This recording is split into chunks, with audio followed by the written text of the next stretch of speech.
తండ్రి కుమార పరిశుద్ధాత్మకు మహిమ కలుగునుగాక.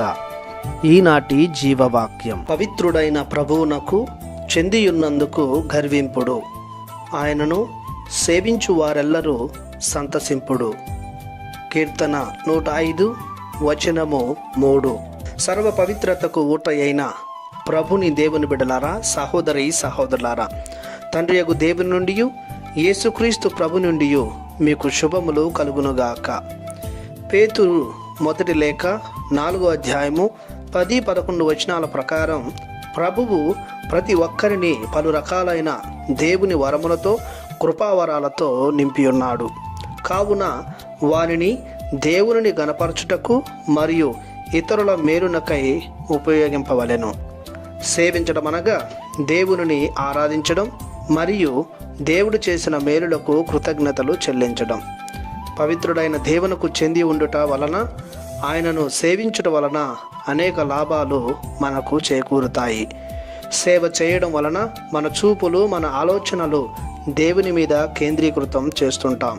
తద్వారా దేవుని వలె మారుటకు ఆస్కారం కలుగుతుంది.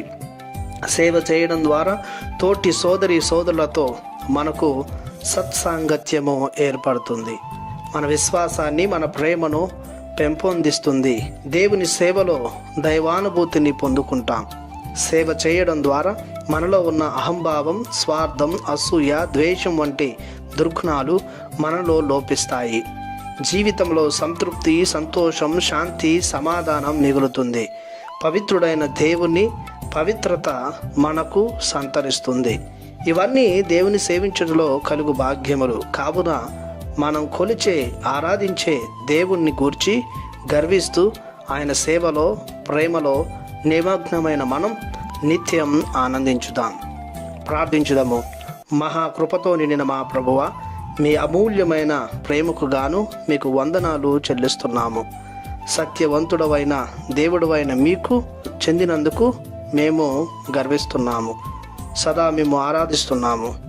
మా దైనందిన జీవితంలో ఎన్ని ఇబ్బందులు, చీకుచింతలు వచ్చినా మిమ్మే అంటిపెట్టుకుని జీవించేలా, గర్వించేలా, మీ పాద సేవలో నిమగ్నమయ్యేలా దీవించమని మీ ప్రియకుమారుడు నజరేయుడగు యేసునామములో ప్రార్థిస్తున్నాము తండ్రి.